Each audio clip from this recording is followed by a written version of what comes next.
Krishna Krishna Krishna Hare Hare, Hare Rama Rama Hare Hare, Hare Krishna Krishna Krishna Hare Hare, Hare Rama Rama Hare Hare, Hare Krishna Krishna Krishna Hare Hare, Hare Rama Rama Hare Hare, Hare Krishna.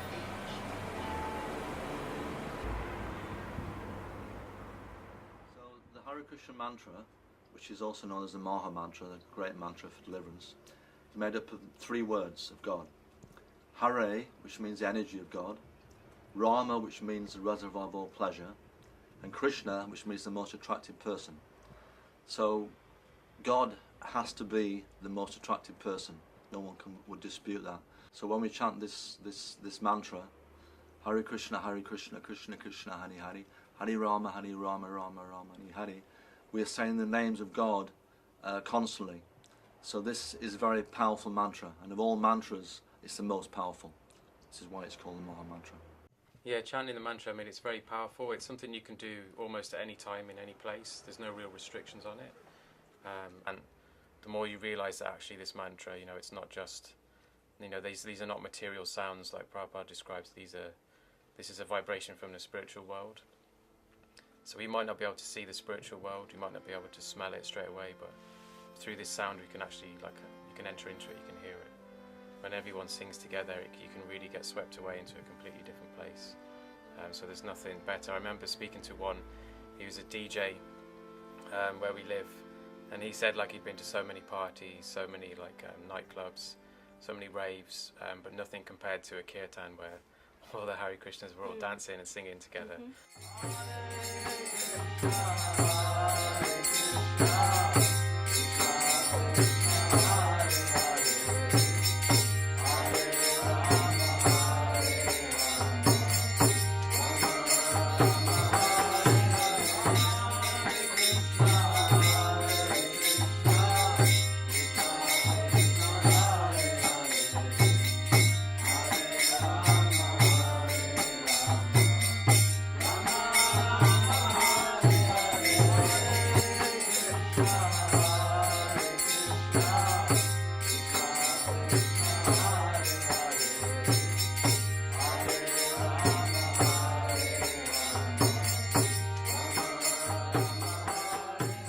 So Krishna consciousness for me has given life a real purpose, I would say.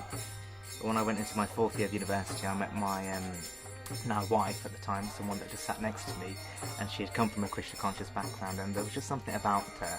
She had such a grounding which was very different to the people around me, and she presented to me some books that she said were worth reading, particularly because I was asking a lot of questions about life and things that just didn't make sense to me.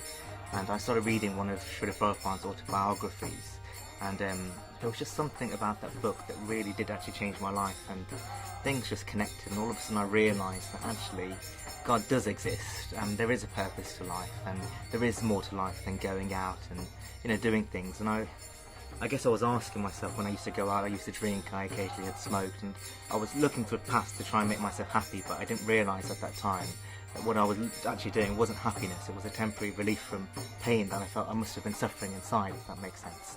And all these books and all this philosophy just sort of made sense to me, was what I felt innately. I'd say since then the journey's just been beautiful, and I've grown a lot in so many different ways, which I think I'm just so grateful to Krishna and Srila Prabhupada for everything that they've done, because they really have given my life a different foundation, but it could have gone in a completely different direction, really. It probably sounds a bit melodramatic to say that it saved my life, but it did, because my son committed suicide when he was 21.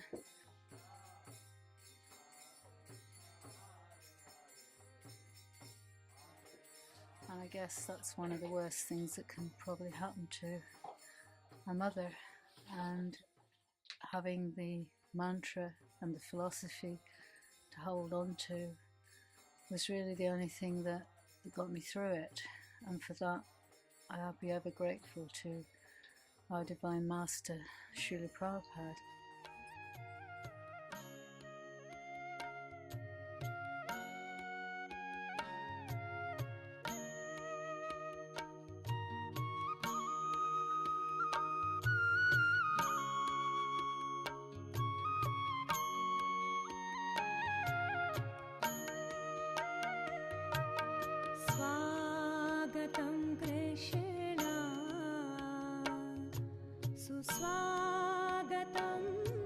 The chanting of Hare Krishna actually changes your consciousness. When you chant, you will actually feel your consciousness and your awareness of things in general change. It's a very definite and a very profound thing.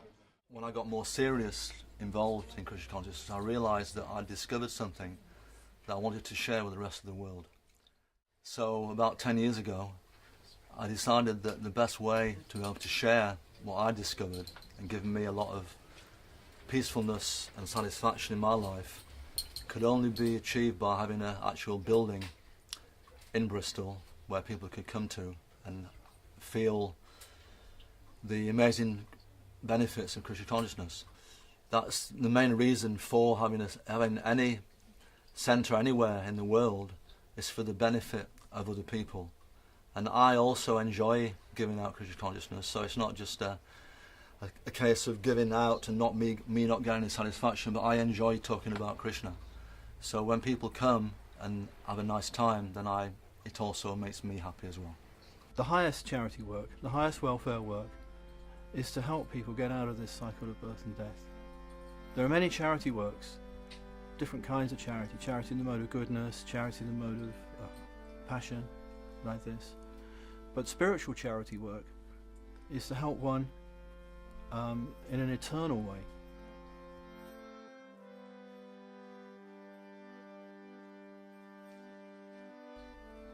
So this is the meaning of Krishna conscious charity work, is to help people get out of the cycle of birth and death and make a permanent solution to the suffering that they are undergoing in this material world.